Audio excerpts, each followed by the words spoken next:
जय माता दी, हर हर महादेव। कैसे हैं आप लोग? अपनी ऊर्जा को नष्ट होने से कैसे बचाया जाए? बहुत सारे बच्चे ये सवाल पूछते हैं। अब थोड़ी सी इस पे बातें कर लेते हैं, कौन सी गलती करने से बचनी चाहिए। ये चीज़ें गुरु ही बताते हैं, लेकिन जिनके पास गुरु नहीं है उनके लिए ये वीडियो बहुत ज़्यादा काम लायक है। तो ऐसा क्या करें जिसके वजह से हमारी ऊर्जा नष्ट ना हो या कम ना हो या किसी और के पास ट्रांसफ़र ना हो। कुछ आपको नियम बता रही हूँ, कुछ चीज़ें बता रही हूँ, इसका खास करके ध्यान रखना है। अगर एक आध्यात्मिक इंसान है और उसके पास पॉजिटिव एनर्जी है तो वो आध्यात्मिक इंसान अपना बहुत ज़्यादा ख्याल रखता है। ख्याल इसलिए नहीं रखता है कि उसको कैसा दिखना है, ख्याल इसलिए नहीं रखता कि वो महंगे कपड़े पहने, समाज में बहुत ज़्यादा प्रतिष्ठा मान कमाए, सम्मान कमाए। नहीं, उसको ये सब चीज़ों से मतलब नहीं है। एक आध्यात्मिक पर्सन अपनी ऊर्जाओं को बहुत संभाल के रखने की कोशिश करता है एज अ बिगिनर, जब तक उसको गुरु नहीं मिल जाते। और गुरु मिलने के बाद तो ये काम और 10 गुना बढ़ जाएगा। जिसको लग रहा है कि नहीं गुरु मिलने के बाद हमारा बहुत काम आसान होता है, नहीं, और ज़्यादा बचाना पड़ता है, क्योंकि आपके साथ फिर गुरु की भी शक्ति लग जाती है।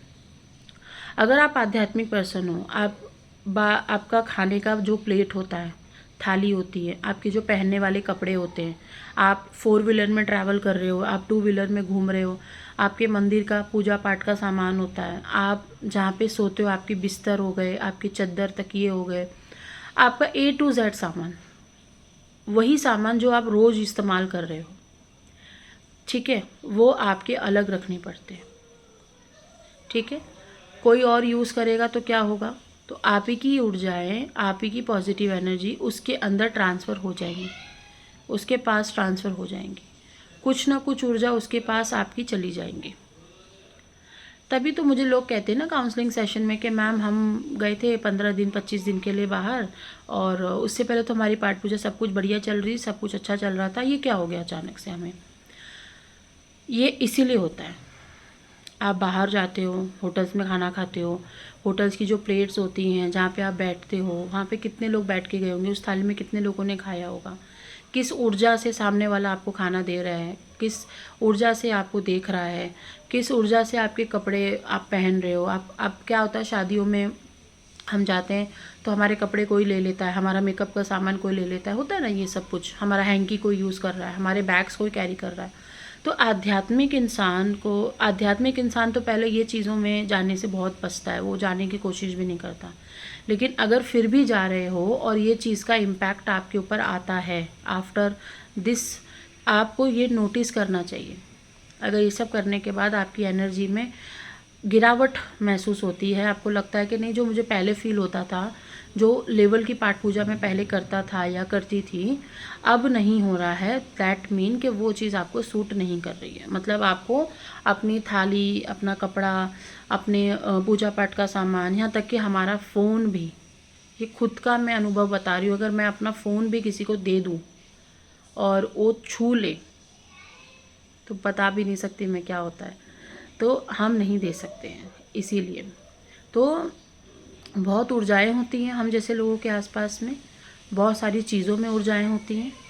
आपके घर में ऊर्जा होती है, आपके घर में कोई नेगेटिव इंसान आ रहा है, वो आपकी सारी ऊर्जाओं को, अगर उसने अपने हाथ में चावल लेकर आपके पूरे घर में से अगर 3 राउंड मार करके अगर वो तांत्रिक ले भी जाए ना अपने घर, आपके घर से दूर, तो भी उसके वो बहुत अच्छे से उसी चीज़ पर तंत्र क्रिया कर सकता है और पूरा घर बांध देगा और पूरे घर की पॉजिटिव एनर्जी को बाहर निकाल के हटा देगा।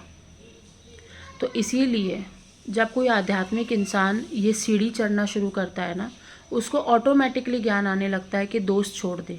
अगर वो नहीं छोड़ेगा तो कायनात छुड़वा देगी, दिल दुखा कर, ठोकर लगवा कर। इससे अच्छा है हाथ ऊपर कर लो, सरेंडर कर लो कि आप जैसा करवाओगे हम वैसा करने को तैयार हैं।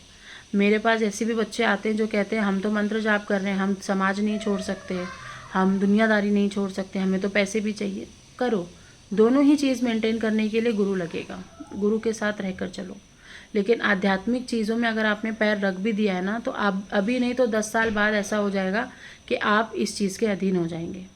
तो अपनी ऊर्जाओं को बचाना सीखो, दूसरों के प्लेट में मत खाओ, झूठा मत खाओ, किसी के साथ ज़्यादा कपड़े शेयर मत करो, कपड़े शेयर भी मत करो, किसी के पहनो भी मत, किसी का मेकअप का सामान यूज़ मत करो, सब कुछ अपना अलग से रखना चाहिए आपको।